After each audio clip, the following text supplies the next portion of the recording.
তখন আল্লাহ তাআলা এমন অভাবনীয় সাহায্য করেন যে সাহায্য দেখে মানুষ নির্বাক হয়, অবাক হয়, বিস্মিত হয়। যেমন গত 15 বছরের দুঃশাসনে আমরা বাংলাদেশের লোকেরাও হতাশ হয়ে গিয়েছিলাম। অগাস্টের 5 তারিখ আল্লাহ এমন সাহায্য করেছে, আমরা বিস্ময়ে বিস্মিত হয়েছি। যারা জুলুম করেছে তারা এমন ভাবে পালিয়েছে, পালানোর সময় রান্না করা খাবার খাওয়ার সময় পায় নাই।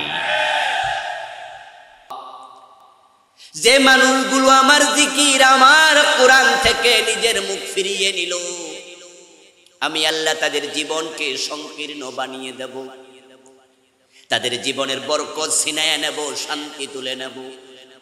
আসলে বাস্তব, যাদের পরিবারে কোরআন নাই, জীবনে কোরআন নাই, তাদের পরিবারে শান্তিও নাই। পয়সা আছে, তাদের হাতে ক্ষমতা আছে, কিন্তু পরিবারে শান্তি নাই। আপনারা যে বড় বড় বিল্ডিং দেখেন না, পাজারো, ল্যান্ড ক্রুজার, মার্সিডিজ বেঞ্জের গাড়ি দেখেন না, আপনারা তো মনে করেন যে আরে কত সুখী মানুষ। বাস্তবতা কিন্তু উল্টা। ভিতরের খবর নিয়ে দেখেন, অধিকাংশ টাকাওয়ালা, ক্ষমতাওয়ালা, তাদের ঘরের বউয়ে তাদের কথা শোনে না। কোরআন থেকে মানুষ যখন বিমুখ হয়, আল্লাহ নিজে বলেছেন আমি জীবন সংকীর্ণ করে দিই। পৃথিবীর সবচেয়ে ধনী যে কয়জন আছে তার মাঝে একজন বিল গেটস। কয়েক বছর লাগাতার পৃথিবীর 1 নাম্বার ধনী ছিলেন তিনি।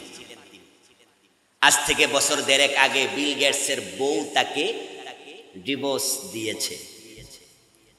এই কথাটা কি আজকে শুনলেন না আগেও শুনছেন? যারা শুনছেন একটু বলুন তো, শুনেছেন? শোনার লোক এখানে অনেকে আছেন।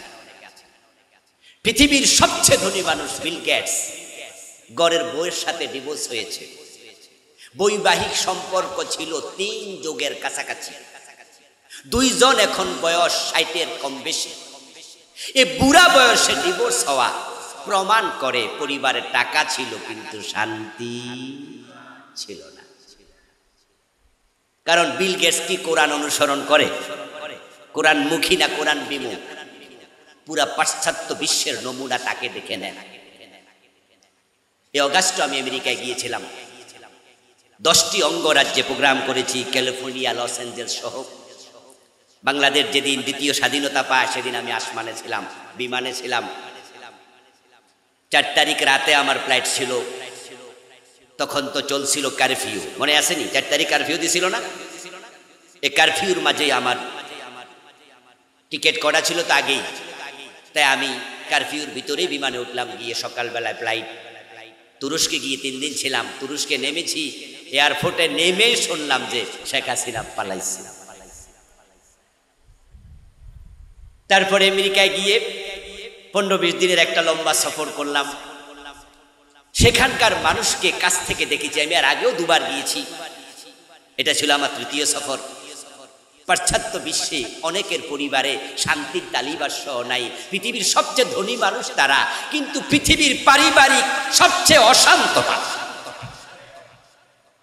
ছেলে মেয়ে বয়স 18 হলে মা বাবার কথা শোনে না, মা বাবা শাসন করার কোনো অধিকার রাখে না, কোনো কথা বলা যাবে না, এমন তাদের উচ্ছৃঙ্খল জীবন। স্বামীর কথা স্ত্রী শোনে না, স্ত্রীর কথা স্বামী শোনে না।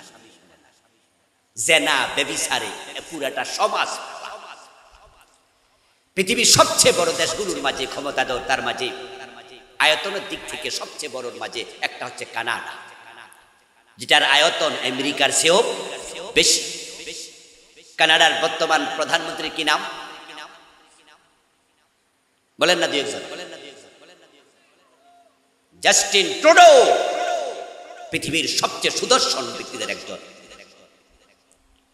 পৃথিবীর সবচেয়ে সুদর্শন যত নেতা আছে তাদের মাঝে জাস্টিন ট্রুডো নাম্বার 1।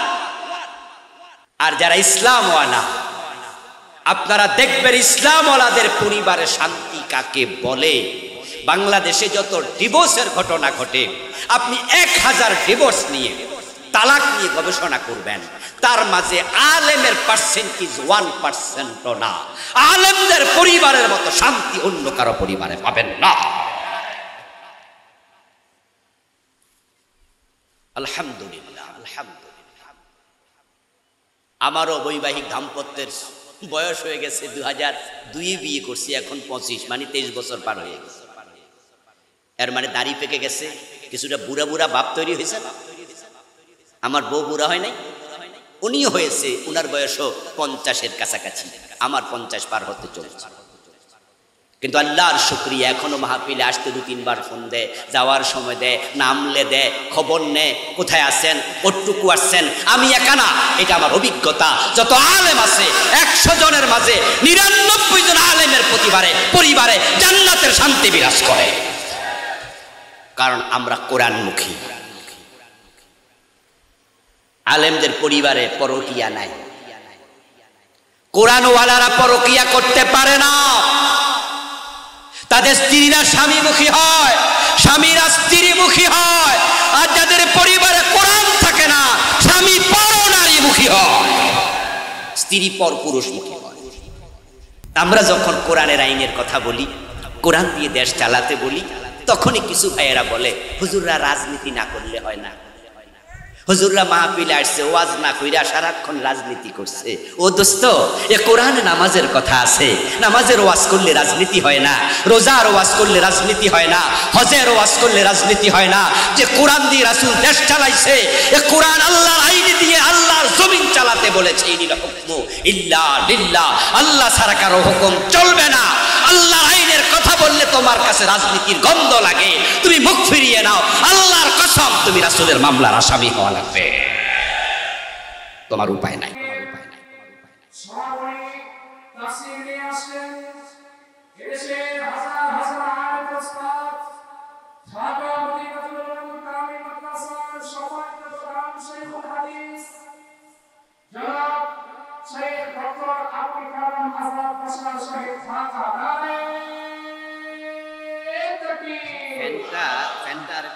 এদিকে চাপাই সামান্য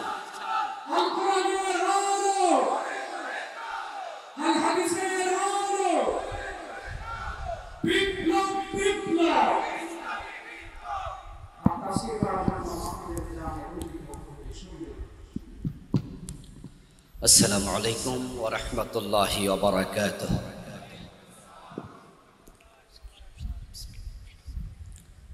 আলহামদুলিল্লাহ আলহামদুলিল্লাহি নাহমাদুহু ওয়া নাস্তাঈনুহু ওয়া নাস্তাগফিরুহু ওয়া নাউযু বিল্লাহি মিন শুরুরি আনফুসিনা ওয়া মিন সাইয়্যাতি আমালিনা।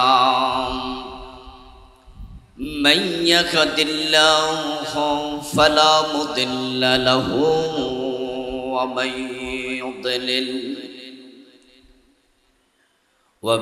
يضلل فلن تجد له وليا مرشدا.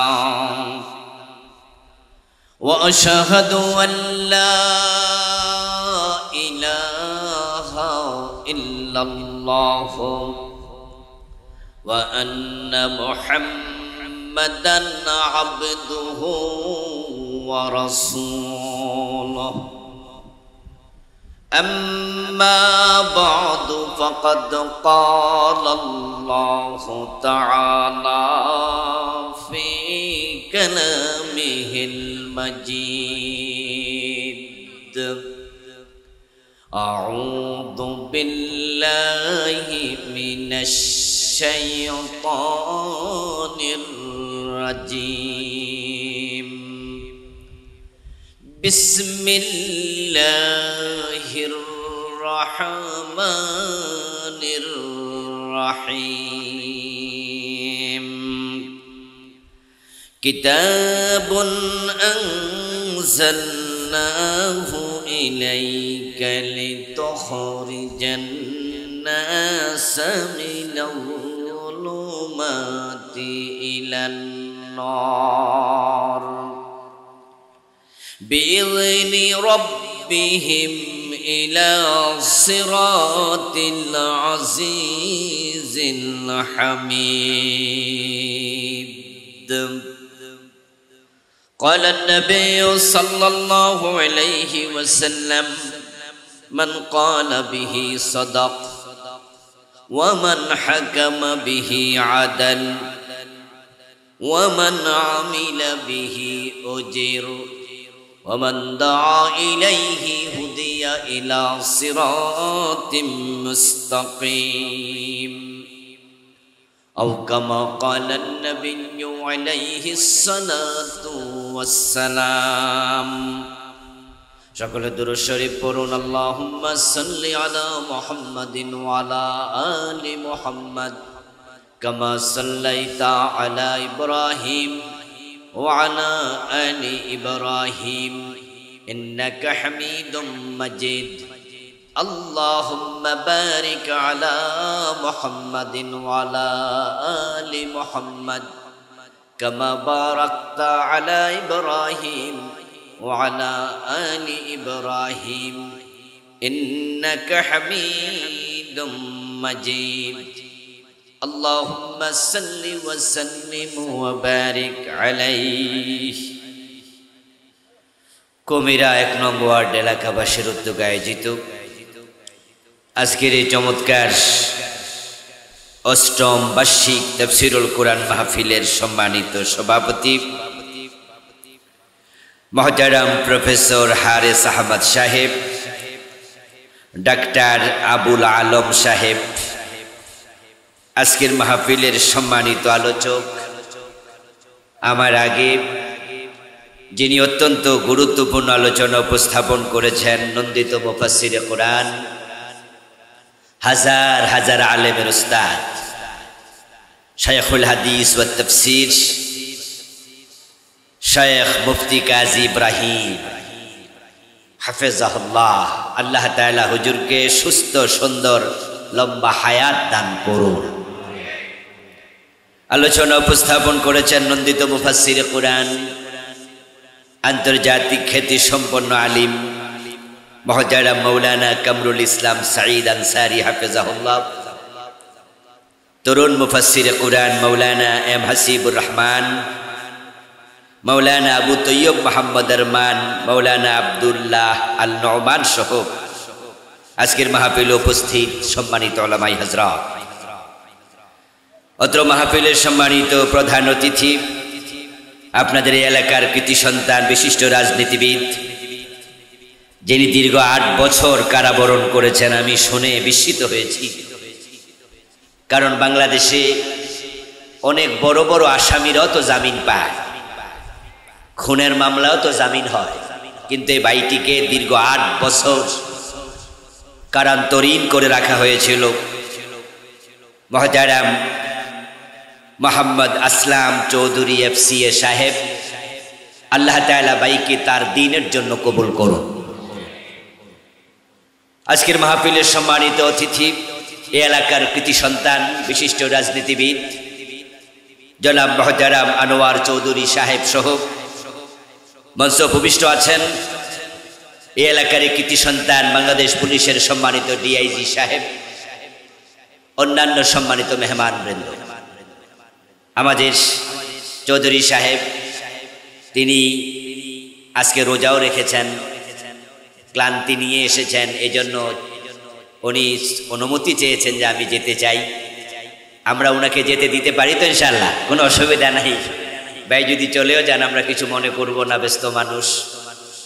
প্রিয় দিনী ভাইরা, আজকের এই মাহফিলে আপনারা এমন কিছু আলেমকে একসাথে পেয়েছেন যাদেরকে একসাথে পাওয়া মোটেও সহজ নয়। এখানে এম হাসিবুর রহমান ভাই, আনসারী ভাই, কাজী ইব্রাহিম উস্তাদ প্রত্যেকেই সকল মাহফিলের প্রধান অতিথি, ঠিক না? এক একজনের জন্য একটা আলাদা মাহফিল লাগে। এই বড় বড় আলেমদের আলোচনা ইতিমধ্যে আপনারা শুনে ফেলেছেন। রাতও গভীর হইল, প্রায় 11:30 বাজতে চলল। এখন আমার মনে হয় আলোচনা আমি না করে মুনাজাত করে দিল চলে, ঠিক না? এতক্ষণ বললেন অনেক শুনছেন, এখন বলতেছেন না, তো হইল না তো কথাটা। কি কিছু সময় কি দেবেন আমাকে?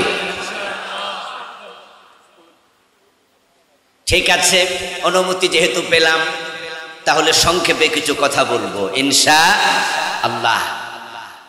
খায়রুল কালামি মা কাল্লা ওয়া দাল্লা ওয়ালা মাল্লা। শ্রেষ্ঠ বক্তৃতা হলো যা হবে সংক্ষিপ্ত এবং দলিল ভিত্তিক, এবং যাহা মানুষের বিরক্তির উদ্রেক করবে না। এই মূলনীতিকে সামনে রেখে আমরা আধা ঘন্টা কথা বলবো ইনশাআল্লাহ। বলেন ইনশাআল্লাহ। বিরক্ত হবেন না তো? তবে যাওয়া যাবে না। যদি কেউ উঠতে চায় পাঞ্জাবি টেনে ধরে রাখবেন, তবে যদি স্ট্যান্ডার কথা বলে ছেড়ে দিয়ে না, জায়গা নষ্ট করে ফেলবে। শুধু এক শর্তে যেতে পারবে, এছাড়া কেউ উঠতে চাইলেও ওঠার অনুমতি নাই। যদি এই অনুমতি আমারে দেন তাহলে শুরু করব। উঠবেন না তো ইনশাআল্লাহ? আমরা আশা করছি 11:15টার ভিতরে শেষ করব। আবারও বলেন ইনশাআল্লাহ।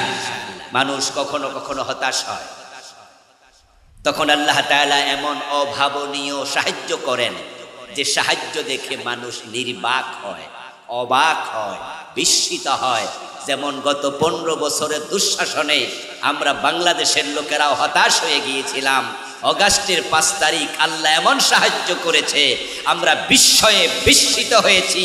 যারা জুলুম করেছে তারা এমন ভাবে পালিয়েছে, পালানোর সময় রান্না করা খাবার খাওয়ার সময় পায় নাই। তারা যদি ক্ষমতায় থাকতো তাহলে আজকের এই মাহফিলিকে আমরা এইভাবে সদল বলে উপস্থিত হতে পারতাম? তারা বাংলাদেশের বিভিন্ন জায়গায় আমাদেরকে বাধা দিয়েছে। বাংলাদেশের 12 থেকে 13টি থানায় আমি মাহফিল করতে পারিনি বিগত 1 যুগের মতো। আমার নিজের দেশ 14 গ্রাম, কুমিল্লার 14 গ্রাম থানায়, সেখানেও আমি 1 যুগের মতো আসতেই পারিনি, কোনো মাহফিল করতে পারিনি। অথচ গতকালকে করেছি। যারা আমাদেরকে নিজের এলাকায় যেতে দেয় নাই, আল্লাহ তাদেরকে দেশে থাকতে দেয় নাই। আল্লাহর কুদরত দেখেন। এমন ভাবে পালিয়েছে, 4 তারিখে আগস্ট মাসের কল্পনাও করতে পারে নাই পালানো লাগবে। বরং গত 15 বছর ভেবেছিল ক্ষমতা চিরস্থায়ী, তাই ভীষণ ঘোষণা করেছে 2041 2041। তাদের দ্বিতীয় সেকেন্ড ইন কমান্ড, দ্বিতীয় নেতা ওবায়দুল কাদের সাহেব তাচ্ছিল্য করে বলেছিল, কিসের আন্দোলন, এবছর না ওই বছর মানুষ বাঁচে। আপনারা শুনছেন তো? ভেবেছিল যে না, লড়া লাগবে না। কিন্তু আসমানের মালিকের ক্ষমতা এত বেশি, তিনি চাইলে 41 সন নয় 45 মিনিটও থাকা যায় না, পালিয়ে যেতে হয়। ফিলিস্তিনিদের ব্যাপারে আমরা আশাবাদী, আসমানের সাহায্য তারাও পাবেন ইনশাআল্লাহ। প্রিয় ভাইরা, আমি আপনাদের সম্মুখে পবিত্র কোরআন মাজিদ থেকে সূরাত ইব্রাহিমের প্রথম আয়াতে কারিমা আংশিক তিলাওয়াত করেছি। নবীজি সাল্লাল্লাহু আলাইহি ওয়াসাল্লামের পবিত্র মুখ অনুসৃত একখানা ছোট্ট হাদিসে নববী পাঠ করেছি। আল্লাহ তাআলা তৌফিক দিলে এখান থেকে কিছু কথা বলবো ইনশাআল্লাহ। আল্লাহ তাআলা বলছেন, কিতাবুন আনজালনাহু ইলাইক, আই হাদা কিতাব, এ কোরআন এমন একটি কিতাব, আনজালনাহু আমি নাজিল করেছি, ইলাইকা ও প্রিয় নবীজি আপনার কাছে। এই কিতাব রাসূল ঘরে বৈশা লিখছে, বানাইছে, নাকি আল্লাহ নাজিল করেছে? মক্কার কাফেররা বলতো রাসূল নাকি ঘরে বসে এটা বানাইছে। এজন্য তাদের বড় বড় কবিরাও বলেছিল জাতীয় কিতাব আমরাও বানাতে পারি। আল্লাহ তাআলা তখন বললেন চ্যালেঞ্জ দিয়ে, ইন কুনতুম ফি রাইবিম মিম্মা নাযালনা আলা আবদিনা ফাতু বিসূরাতিম মিন মিসলিহি। এই মিয়ারা, তোমরা কোরআন বানাতে পারো তো দূরের কথা, এ কোরআন আমি নাজিল করেছি। যদি সন্দেহ থাকে তাহলে কোরআনের ছোট্ট একটা সূরা বানায়া দেখাও দেখি। এই কোরআনের সাথে সমান হওয়া লাগবে, কোরআনের মতো হওয়া লাগবে। তারা অনেক চেষ্টা করেছে, এক পর্যায়ে বলতে তারা বাধ্য হয়েছে, লাইসা হাযা মিন কালামিল বাশার, না এটা আসলে মানুষের কিতাব না। তারা কোরআনের আয়াতের মতো একটা আয়াত বানাতে পারে নাই। ফাইন লাম তাফআলু ওয়া লান তাফআলু, এবার অন্য আয়াতে আল্লাহ তাআলা বলতেছেন পারো নাই, কোরআনের মতো একটা আয়াত তোমরা বানাতে পারো নাই। ওয়া লান তাফআলু, আমি আল্লাহ চ্যালেঞ্জ করলাম কিয়ামত পর্যন্ত এরকম একটা আয়াত বানাতে পারবে না। কিতাবুন আনজালনাহু ইলাইক, হে নবী এই কিতাব আমি আপনার কাছে নাজিল করেছি। আমরা সকলে জানি এই কোরআনের মতো দামি কোনো কিতাব পৃথিবীতে দ্বিতীয়টি নাই। এটা এমন এক কিতাব, এর সাথে যেই লাগে তার দাম আল্লাহ নিজে বাড়ায়া দেয়। এই কোরআন যে রাতে নাজিল হলো, সে রাতের দাম 1000 মাসের চেয়ে বেশি হয়ে গেল। এই কোরআন যে নবীর উপর নাজিল হলো, সে নবী সেরা নবী হয়ে গেলেন। যে উম্মতের কাছে কোরআন এসেছে, কুনতুম খায়রা উম্মাহ, উম্মতে মুহাম্মাদী সর্বশ্রেষ্ঠ উম্মত হয়ে গেছে। এই দামি কিতাব আল্লাহ কেন নাজিল করলেন? এবার তিনি সূরাত ইব্রাহিমের পরবর্তী অংশে বলছেন আয়াতে কারিমাত, লিতুখরিজান নাস মিনাজ যুলুমাতি ইলান নূর। ও প্রিয় নবী, এই কিতাব নাজিল করেছি আপনি মানুষগুলোকে কিতাবের দ্বারা অন্ধকার থেকে বের করে আলোর পথ দেখিয়ে দেবেন। আমি অন্ধকার থেকে মানুষকে বের করার জন্য কোরআন পাঠাইছি। এই কোরআন যে যুগে আগমন করেছিল, ওই যুগের নামও ছিল আইয়ামে জাহিলিয়া, অন্ধকার যুগ, তমসার যুগ, অজ্ঞতার যুগ, বিভ্রান্তির যুগ, জুলমের যুগ। পৃথিবীতে ওই যুগের মতো নিকৃষ্ট কোন যুগ কখনো আসে নাই। কোরআন সেই যুগে এসেছে যে যুগের নামই অন্ধকার যুগ। নবীজি সাল্লাল্লাহু আলাইহি ওয়াসাল্লাম এই কিতাব পাওয়ার পর মানুষের কাছে কিতাব প্রচার শুরু করলেন। আবু বকর সিদ্দিক গ্রহণ করলেন, মা খাদিজাতুল কুবরা রাদিয়াল্লাহু তাআলা আনহা গ্রহণ করলেন, হযরত আলী, হযরত যায়েদ, পর্যায়ক্রমে 1,24,000-এর মতো সাহাবী তারা কোরআন গ্রহণ করলেন। নবীজি সাল্লাল্লাহু আলাইহি ওয়াসাল্লাম এই কোরআন দিয়ে মানুষগুলোকে এমন ভাবে অন্ধকার থেকে আলোর পথে আনতে থাকলেন। রাসূল ইন্তেকালের আগে ঘোষণা দিলেন, খায়রুল কুরুনি করনি, যে যুগের নাম তোমরা সবাই মিলাইয়ামে জাহিলিয়া দিলে, এখন আর অন্ধকার নাই। আমি নবী মুহাম্মদ ঘোষণা করছি, খায়রুল কুরুনি করনি, বরং আমার যুগ হলো পৃথিবীর সর্বশ্রেষ্ঠ যুগ। অন্ধকার শেষ। নবী মুহাম্মদ যেই যুগে কোরআন নিয়ে এসেছিলেন, সে জাহিলিয়াতের যুগের ইতিহাস আপনারা কম বেশি জানেন। খুনাখুনি, মারামারি, মদপান, দর্শন। সেখানের মানুষগুলো এতটা নিচে নেমেছিল, বাবা নিজের সদ্য প্রসূত কন্যা সন্তানটাকে নিজ হাতে জীবিত মাটিতে চাপা দিয়ে দিত। ছেলে মেয়ে, মা বাবা এক টেবিলে বসে মদ পান করত। যার হাতে যত বেশি মানুষ খুন হতো, তাকে তত বীর পুরুষ উপাধি দেয়া হতো। কবিদের লেখা বড় নিকৃষ্ট কিছু কবিতা, যেগুলোর আলোচ্য বিষয় প্রতিপাদ্য ছিল নারীদের দেহের বিভিন্ন অঙ্গের সৌন্দর্য। তারা কবিতা লিখত, কার বাড়িতে কত গ্যালন মদ একদিনে খাওয়া হয়, পান করা হয়, কোন ব্যক্তি কত মানুষকে খুন করেছে।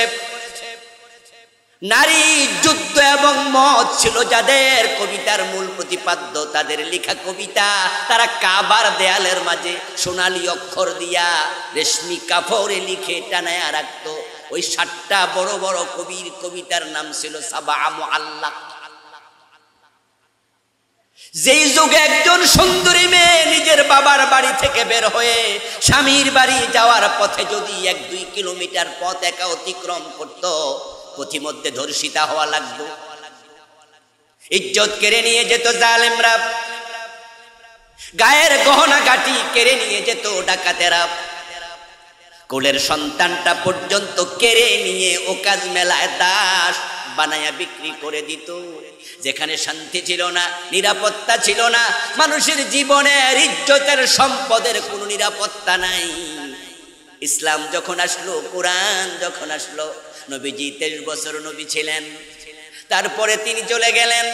আবু বকর সিদ্দিক 2 বছর 6 মাসের কম বেশি তিনি খলিফা ছিলেন, এই হলো 25 বছর। তারপরে হযরত ওমর ক্ষমতায় আসলেন।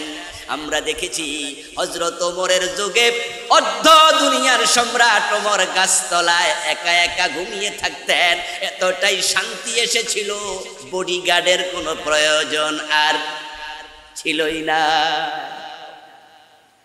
অশান্ত পৃথিবীকে এই কোরআন শান্তি দিয়ে ভরপুর করে দিয়েছেন। প্রিয় ভাইরা, আল্লাহ বলে আমি কোরআন পাঠিয়েছি অন্ধকার থেকে মানুষকে আলোর পথ দেখাতে, জুলম থেকে বের করতে, অন্যায় অনাচার থেকে বের করতে। আমি আপনাদের কাছে এবার যতটুকু বললাম এর আলোকে প্রশ্ন রাখতে চাই, জাহিলিয়াতের যুগে যে অপরাধগুলো ছিল আমাদের বাংলাদেশে, খুন, ধর্ষণ, ছিনতাই, রাহাজানি, সুদ, ঘোষ, মদ, এগুলো আছে না নাই? জাহেলিয়াতের যুগে যা ছিল বাংলাদেশে অনেকগুলাই আছে, বরং কোনোটা আগের চেয়ে আরো বেশি। এবার বলুন তো, বাংলাদেশে আল্লাহর কোরআনটা আছে না নাই? হ্যাঁ না জোরে বলতে হবে, আছে না নাই? তো রাসূলুল্লাহ যে যুগে এসেছিলেন নবুয়তের আগে কি কোরআনটা ছিল? তো কোরআন আসার পরে যদি শান্তি কায়েম হয়, বাংলাদেশে তো ঘরে ঘরে কোরআন আছে, মাদ্রাসায় কোরআন আছে, মসজিদে কোরআন আছে, এই রমাদানে কোরআনের খতম হয়েছে লক্ষ লক্ষ বার, কিন্তু অন্ধকার দূর হলো না। কারণটা খুঁজে বের করা দরকার আছে না নাই? কারণ হচ্ছে এখন কোরআন শুধু তেলাওয়াতে আছে, কোরআন আমলে। এই রমাদানে কোরআন খতম যে হলো মসজিদগুলোতে, সেখানে হাফেজ সাহেবরা খতম করেছে, তেলাওয়াত করেছে, আস-সারিকু ওয়াস-সারিকাতু ফাকতাউ আইদিয়াহুমা, চোর নারী হোক আর পুরুষ হোক, চোর ধরে হাত কেটে দাও। এই আয়াত ছাড়া কি কোরআন খতম হয়েছে? প্রিয় ভাইরা কথা বলেন না, এই আয়াত কি বাদ দিয়া খতম হয়েছে? কিন্তু চোরের হাত কাটা হয়েছে, তেলাওয়াতে আছে, আমলে নাই। কোরআনে তেলাওয়াত হয়েছে, জানিয়াতু ওয়াজ-জানি ফাজলিদু কুল্লা ওয়াহিদিন মিনহুমা মিয়াতা জালদাব। নারী জানাকারী পুরুষ অবিবাহিত হলে তাদেরকে 100 বেত লাগাও। যে আয়াতে কারিমাতে হুকুম দেয়া হয়েছে, কোরআন খতম যখন হয় এই আয়াত কি বাদ দিয়েছে? তেলাওয়াত তো হলো 100 বেত। 54 বছরের বাংলাদেশে কোন জেনাকারীকে দেয়া হয়েছে একবার? কোন প্রমাণ আছে? তেলাওয়াতে আছে, আমলে নাই। কোরআনে আছে লাহুল খালকু ওয়াল আমর, বাংলা অনুবাদ হলো সাবধান, সৃষ্টি যার, আইন চলবে শুধুই তার। কে বলেছেন? সবাই বলেন না ভাইরা, কে বলেছেন? এটা আওয়াজ দিয়ে বলুন তো, সৃষ্টি কার, আইন চলবে কার? এই 54 বছর আল্লাহর আইন চলে না, ব্রিটিশ আইন। তাহলে তেলাওয়াত করলেন কি আর কামে করলেন কি? এই যেন সেই রোগীর মতো, যে রোগীর জ্বর ওঠার পরে ডাক্তার লিখে দিয়েছে নাফা খাবেন, প্যারাসিটামল। ও বেটা লেখা স্লিপটা, প্রেসক্রিপশনটা বাড়িতে এনে সকাল বিকাল 3 বার পড়তেছে, Nafa Nafa Nafa, paracetamol paracetamol paracetamol. জ্বর যাবে তো? কথা বলে না, জ্বর যাবে? কারণ ডাক্তার কিরা লেখা পড়ার জন্য দিছে না লেখা পড়া দেখা খাওয়ার জন্য?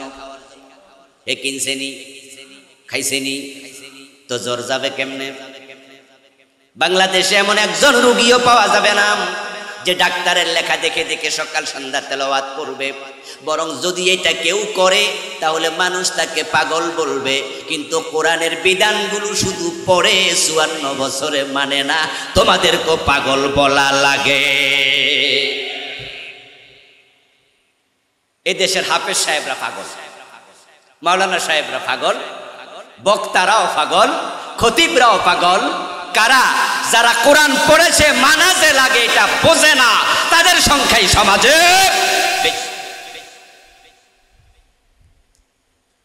যে কোরআন আল্লাহ তাআলা কিতাব হিসাবে মানার জন্য দিলেন, আমরা যারা কোরআন ওয়ালা, আমি বলি না বেনামাজিদের কথা, বলি না বেরোজগারির কথা, কোরআন যারা পড়ে না তাদের কথা আমি বলতে চাই না, মক্খর ঘুষখোর ওই চাঁদাবাজদের কথা বলতে চাই না, আমি কোরআন যারা পড়ে নামাজিদের কথা বলতে চাই।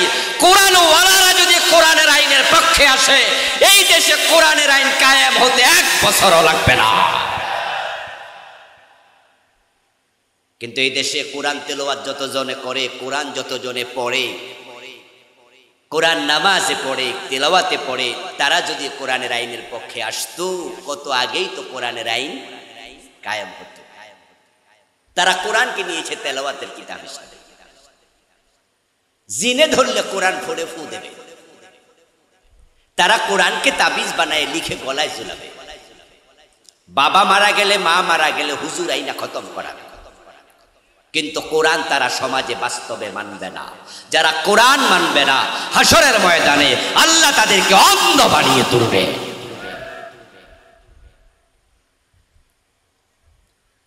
আল্লাহ নিজে বলছেন, মান আরাদা যিকরি ফাইন্না লাহু মাঈশাতান দানকা ওয়া নাহশুরুহু ইয়াওমাল কিয়ামাতি আ'মা।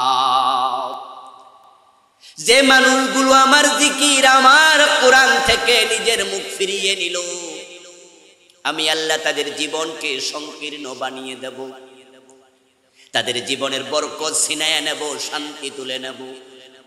আসলে বাস্তব, যাদের পরিবারে কোরআন নাই, জীবনে কোরআন নাই, তাদের পরিবারে শান্তিও নাই।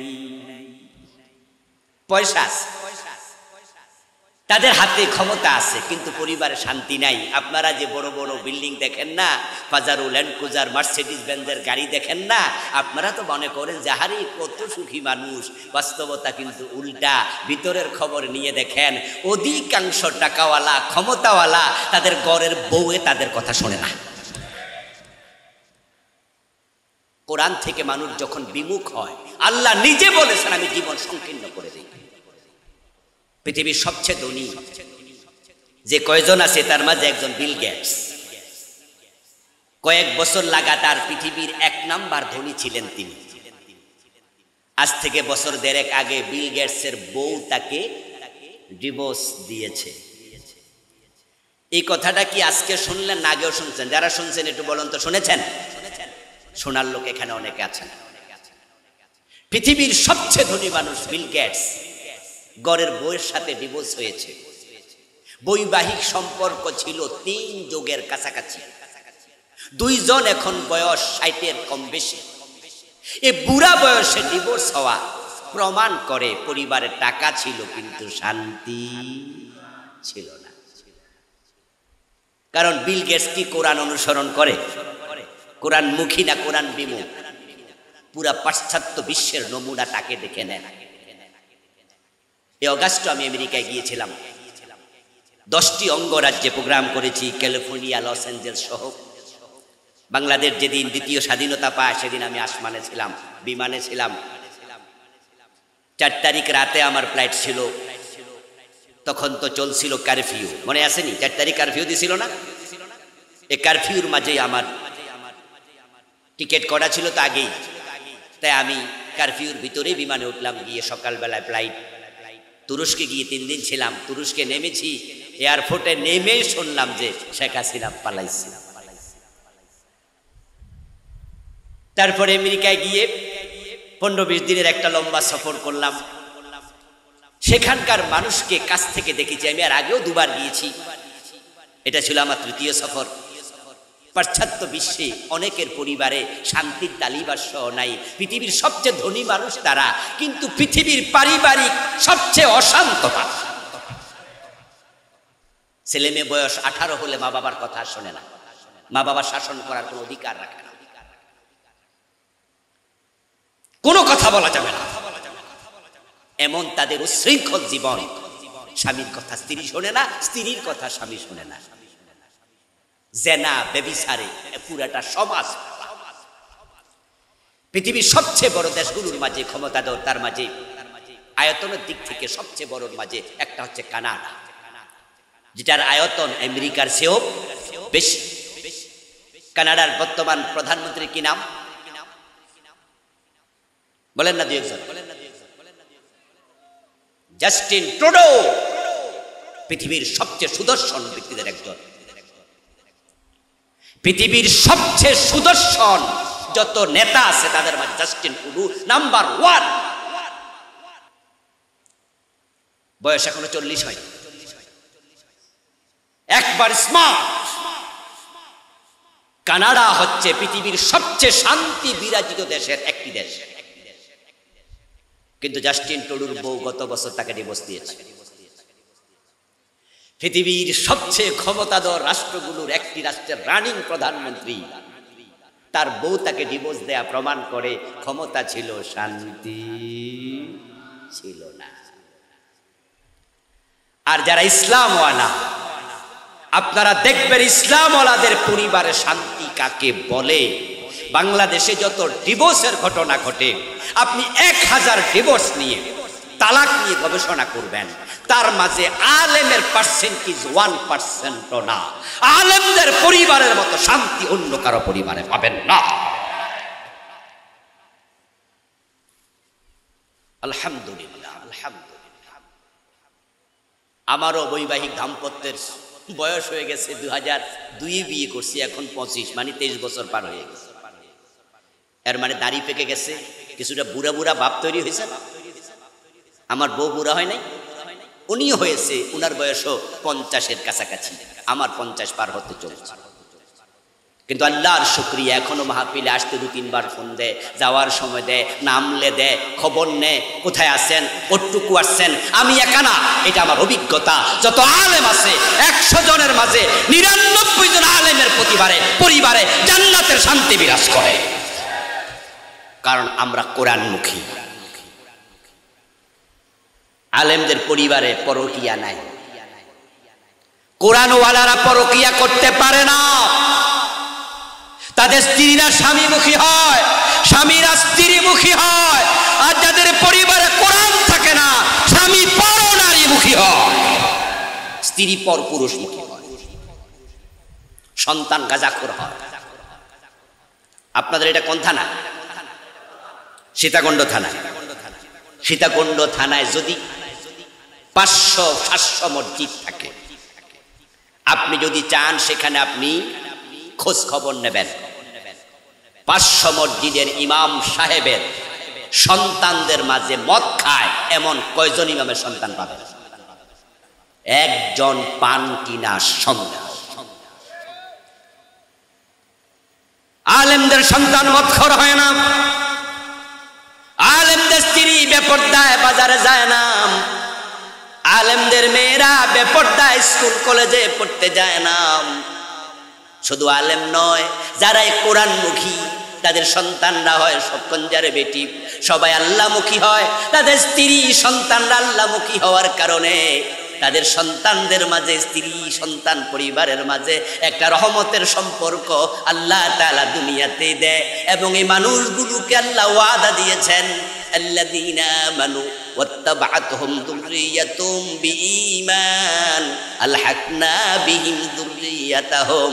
যারা ঈমানওয়ালা, আমলওয়ালা, আমি তাদেরকে তাদের সন্তান সহ আবার জান্নাতে একসাথ করে দেব।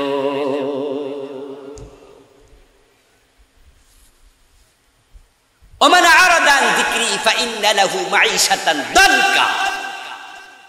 পয়সা আছে, ঢাকা শহরে এমন বাড়িওয়ালা আছে, গুলশানে বাড়ি আছে, রাতে 2টা-3টা বাজে ট্যাবলেট না খাইলে ঘুমে ধরে না, ঘরে এসি চলতেছে, ঘুম নাই। আর যারা গরিব রিক্সাওয়ালা ঠেলাওয়ালা ওই লোকগুলার খবর নেবেন, ছোঁয়ার জন্য খাট নাই, মাটির মাঝে শোয়, কিন্তু সে ওদের মতো হারামখোর না, তাই তারা ট্যাবলেট খেয়ে ঘুমানো লাগে। আল্লাহ তাআলা জীবনকে সংকীর্ণ করে দেবেন, এটা হলো প্রথম কথা। দ্বিতীয়, ওয়ানাহশুরুহু ইয়াউমাল কিয়ামাতি আ'মা, যারা কোরআন থেকে দূরে থাকে আল্লাহ বলেন আমি কিয়ামতের দিন তাদেরকে অন্ধ বানিয়ে তুলব। 54 বছরের বাংলাদেশ, আমার প্রশ্নের জবাব দিবেন, আলোচনা শেষ দিকে চলে যাচ্ছে কিন্তু উঠাউঠি করা যাবে না। প্রশ্নের জবাব দেন, 54 বছরের বাংলাদেশ কোরআন দিয়ে চলছে কয়দিন? আমার রাসূল মদিনার প্রেসিডেন্ট ছিলেন 10 বছর। এই 10 বছরে তিনি কি মন মতো দেশ চালাইছে না কোরআন মতো? সে কোরআন বাংলাদেশে আছে তো, আল্লাহর কোরআন দিয়ে দেশ চলা দরকার আছে না নাই? কিন্তু আমরা চালাইনি, ব্যর্থ হয়েছে। নবীজি সাল্লাল্লাহু আলাইহি সাল্লাম বলেছেন আমার মেয়ে ফাতেমা চুরি করলে আমি ফাতেমার হাত কেটে দেব। নবীজির সময় চোর ধরা পড়লে হাত কেটে দিতেন। আওয়াজ করে বলুন তো বাংলাদেশে চোর আছে না নাই? কিন্তু 54 বছরে হাত কাটছেন কয়জনের? তাহলে এখানে কোরআন কায়েম করতে ব্যর্থ হয়েছেন। আমার আদালতে কোরআন নাই, আমার সংসদ কোরআন দিয়ে চলে না, আমার গণভবন চলে না, বঙ্গভবন চলে না, আমার সচিবালয় চলে না, মন্ত্রণালয় চলে না, অর্থনীতি, সমাজনীতি, রাজনীতি, শিক্ষানীতি কোনোটাই কোরআন দিয়ে চলে না। যারা 54 বছর কোরআন ছাড়া দেশ চালাইছে প্রত্যেকটাকে আল্লাহ আখিরাতে অন্ধ বানিয়ে তুলবে।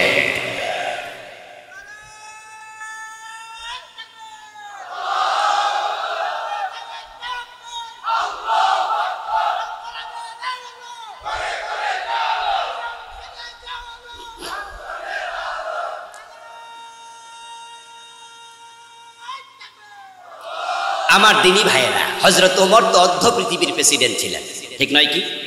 অর্ধ পৃথিবী করেছো শাসন, ধুলার তখ্তে বসে খেজুর পাতার প্রাসাদ তোমার বারে বারে গেছে। হযরত ওমরের ইসলামী রাষ্ট্রের সীমানা ছিল, একটু কষ্ট করবেন, দেখা আমার দিকে দেন তো, ঘেমে গেলাম, মাইকের আওয়াজ যা হওয়ার হোক, আমার দিকে দেন। ওকে। হযরত ওমরের ইসলামী রাষ্ট্রের সীমানা ছিল 50 লক্ষ বর্গ মাইল। আমাদের বাংলাদেশের সীমানা হলো মাত্র 56,000 বর্গ মাইল। তাহলে হযরত ওমর রাদিয়াল্লাহু তাআলা আনহুর ইসলামী রাষ্ট্রটার পরিসীমা ছিল প্রায় 100টা বাংলাদেশের সমান। আপনাদের কাছে আমার বিনয়ের সাথে প্রশ্ন, উত্তর যারা জানেন জবাব দিন। হযরত ওমর তো 10 বছর প্রেসিডেন্ট ছিলেন, মন মতো দেশ চালাইছে না কোরআন মতো?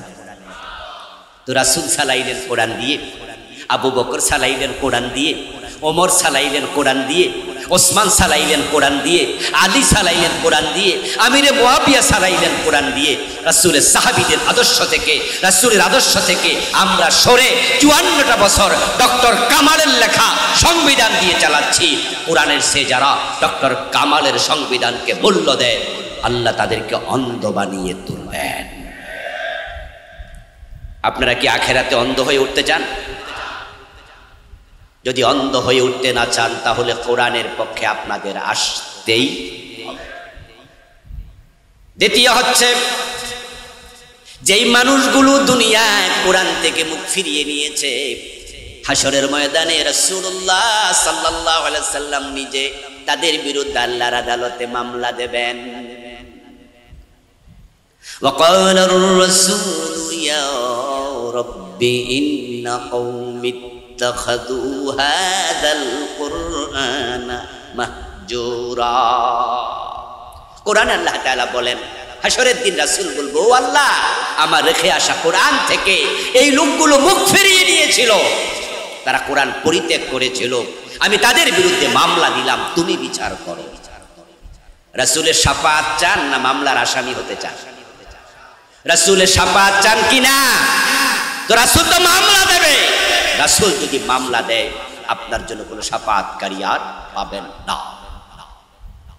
আচ্ছা, আমরা যে নামাজ কালাম ইবাদত করি, প্রিয় ভাইরা একটু বুঝে শুনে জবাব দিয়েন তো, আমাদের নিজের আমল দিয়ে আমরা নাজাত পেয়ে যাব নাকি রাসূলের শাফাআত লাগবে? আচ্ছা, নিজের আমলে কে কে নাজাত পাবেন এই সৎ সাহস কি আমাদের আছে? হাত তোলা দিতে পারবেন সাহস করে? প্রত্যেকে আমরা রাসূলের শাফাআতের কাঙ্গাল। এখন রাসূল যদি মামলা দেয় শাফাআত কপালে নাই, তাহলে যদি রাসূলের শাফাআত চান আল্লাহর কোরআনের পক্ষে আসা দরকার আছে কিনা? কিন্তু বড় পরিতাপ, আমরা যখন কোরআনের আইনের কথা বলি, কোরআন দিয়ে দেশ চালাতে বলি, তখনই কিছু ভাইয়েরা বলে হুজুররা রাজনীতি না করলে হয় না, হুজুররা মাহফিলে আসছে ওয়াজ না কইরা সারাক্ষণ রাজনীতি করছে। ও দোস্ত, এ কোরআনে নামাজের কথা আছে, নামাজের ওয়াজ করলে রাজনীতি হয় না, রোজার ওয়াজ করলে রাজনীতি হয় না, হজের ওয়াজ করলে রাজনীতি হয় না। যে কোরআন দিয়ে রাসূল দেশ চালাইছে, এ কোরআন আল্লাহর আইন দিয়ে আল্লাহর জমিন চালাতে বলেছে। ইনিল হুকমু ইল্লা লিল্লাহ, আল্লাহ ছাড়া কারো হুকুম চলবে না। আল্লাহর আইনের কথা বললে তোমার কাছে রাজনীতির গন্ধ লাগে, তুমি মুখ ফিরিয়ে নাও। আল্লাহর কসম, তুমি রাসূলের মামলার আসামি হওয়া লাগবে, তোমার উপায় নাই। যদি আমরা আল্লাহর কোরআনের দিকে ফিরে আসতে পারি, তাহলে সুখ এবং শান্তি একটি বাংলাদেশ আমরা ফিরে পাব। বঙ্গবন্ধু বড় স্বপ্ন দেখে দেশটা স্বাধীন করেছিলেন, সোনার বাংলা বানাবেন, কিন্তু সোনার বাংলা তো হয়নি, তলাবিহীন জুড়ি হয়েছে। উনি ক্ষমতায় যখন ছিলেন, মাত্র 1.5-2 বছরের ব্যবধানে উনার স্বপ্নটা ভেঙে গিয়েছিল। তিনি আফসোস করে বলেছিলেন, মানুষ পায় স্বর্ণের খনি, আমি পাইছি। তিনি বলেছিলেন, আমার ডানে চোর, বামে চোর, সামনে চোর, পিছনে চোর। উনি বলেছিলেন চোর। এই বক্তৃতা ওই সময় যখন বিএনপির জন্ম হয়নি, যখন জাতীয় পার্টির জন্ম হয়নি। উনার বক্তৃতা যখন দিচ্ছিলেন ডানে চোর, বামে চোর, সামনে চোর, পিছনে চোর, তখন জামাত ইসলাম, নেজামি ইসলাম তারা কাজ করতে পারেনি। ইসলামী সব দল ছিল নিষিদ্ধ, জাতীয় পার্টি বিএনপির জন্ম হয়নি। তাহলে ছিল তো শুধু ওদের দল, ওদের দলে উনিই বলছেন ডাইনে বামে সামনে পিছে সব চোর।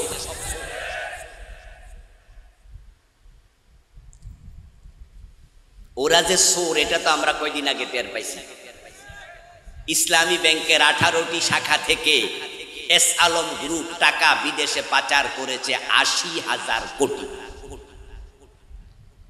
এস আলম গ্রুপ কি একাই খাইছে না ভাগ অন্যরাও পাইছে? এই চুরির সাথে প্রধানমন্ত্রী জড়িত, এই চুরির সাথে গভর্নর, বাংলাদেশ ব্যাংকের গভর্নর জড়িত, এই চুরির সাথে অর্থমন্ত্রী জড়িত। ওদেরকে পার্সেন্টেজ দিয়ে এস আলম গ্রুপ চুরি করেছে। এখন যদি কোরআনের আইনের কথা বলেন যে কোরআনের আইন আসলে চোর ধরে হাত কাটা শুরু হয়ে যাবে, ওরা বিরোধিতা করবে না তো আমাদের কপালে চুমু দেবে, কারণ তারা তো ঘরে আয়নার সামনে দাঁড়াইলে আয়নার ভিতরে চোর দেখতে পায়। আলহামদুলিল্লাহ, আগস্ট বিপ্লবে, জুলাইয়ের বিপ্লব আমাদেরকে নতুন করে স্বপ্ন দেখাচ্ছে। কথা উঠেছে সংবিধান ব্যর্থ। এই জন্য নতুন সরকার, অন্তর্বর্তীকালীন সরকার, তারা সংবিধান পরিবর্তনের জন্য উদ্যোগ নিয়েছে, সংস্কার কমিটি বানিয়েছে, সংস্কারের দাবি উঠেছে। আমার প্রশ্ন হলো, এই সংবিধান কি 72 থেকে এ পর্যন্ত 18 বার সংশোধন হয়নি? এই শিক্ষিত ভাইরা কথা বলে না কেন? 18 বার সংশোধন হয়নি তো 18 বার সংস্কার করে লাভ কি হয়েছে? যে লাউ সেই কদু।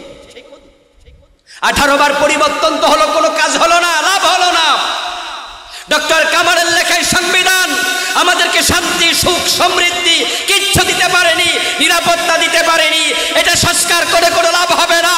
আমাদের দাবি একটাই, ওঠো, এটা বাদ দিয়ে কোরআনকে সংবিধান বানিয়ে দাও। কোরআন সংবিধান হওয়া দরকার আছে না নাই? কোরআন সংবিধান হোক, আপনারা চান কিনা? কারা কারা চান হাত তুলে দেখা।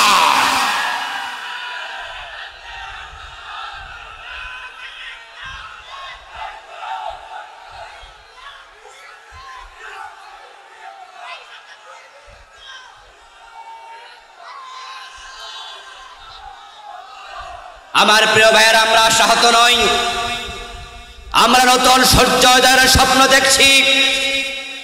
আমরা দিবা স্বপ্ন নয়, আমরা বরং ঘুমে থেকে স্বপ্ন দেখি এবং আমরা জেগে জেগে স্বপ্নের বাস্তবায়নের চিন্তা করি। হতে পারে এবারই যদি আমরা ইসলামওয়ালারা এক হয়ে যাই, আলেমরা একটা ভোটের বাক্স দিতে পারে, আগামীর সংসদে কোরআন ঢুকে যাবে। সেটা সম্ভাবনা আমরা দেখতে পাচ্ছি। ইসলামী দলগুলো কাছাকাছি আসছে। ইনশাআল্লাহ যদি এই দেশের আলেমরা এক হয়ে যায়, আমরা আগেকার ইখতিলাফ ভুলে যেতে চাই। আলেমদের মাঝে মাসালা নিয়ে ইখতিলাফ ছিল, থাকবে। এটা ইসলামের ডাইভার্সিটি, ইসলামের বিউটি। সাহাবাদের মাঝে ইখতিলাফ ছিল, কিন্তু আল্লাহর কোরআন নিয়ে আমাদের কোনো দ্বিমত নেই, রাসূলের হাদিস নিয়ে কোনো দ্বিমত নেই। আমরা কোরআনের ব্যাপারে একমত যদি হয়ে যায়, আলেমরা ঐক্যবদ্ধ হলে জালেমরা লেজ তুলে ফালাবে। আসুন না, জাহেলিয়াতের অন্ধকার যে কোরআন দূর করেছিল, নব্য জাহেলিয়াতের অন্ধকার বাংলাদেশ থেকে সে কোরআন আবার দূর করবে। এই স্বপ্ন সামনে নিয়ে আগামীর সংসদে আল্লাহর কোরআনকে আমরা সংবিধান হিসাবে দেখতে চাই। এই উদ্দেশ্যে সকল মুসলমান একমত হয়ে যায়। আল্লাহ আমাদের তৌফিক দান করুন, সবাই বলি আমিন। হাযা মা ইনদি ওয়াল ইলমু ইনদাল্লাহ আলাইহি তাওয়াক্কালতু ওয়া ইলাইহি উনীব। প্রিয় ভাইয়েরা, আমরা সংক্ষেপে একটু দোয়া করে বিদায় নিতে চাই। উঠবেন না? সামনে এই রাস্তায় আমার গাড়ি রাখা আছে, আমার গাড়িতে আমার লেখা 8টা বই আছে। আমি স্টেজে জাস্ট নমুনা এনেছি। শিরিক নিয়ে লিখেছি, বেদাত নিয়ে লিখেছি, সালাত নিয়ে, রাসূলুল্লাহ জীবনী নিয়ে, পরিবার নিয়ে, মেরাজ নিয়ে। আমার লেখা বইগুলো ড্রাইভার সাহেব থেকে, কালো গাড়ি থেকে সংগ্রহ করার আহ্বান জানিয়ে শেষ করছি। এটার ঘোষণা আপনারা দিয়ে দেবেন। মাহফিল কমিটি আর কোনো কথা আছে আপনাদের? IUB media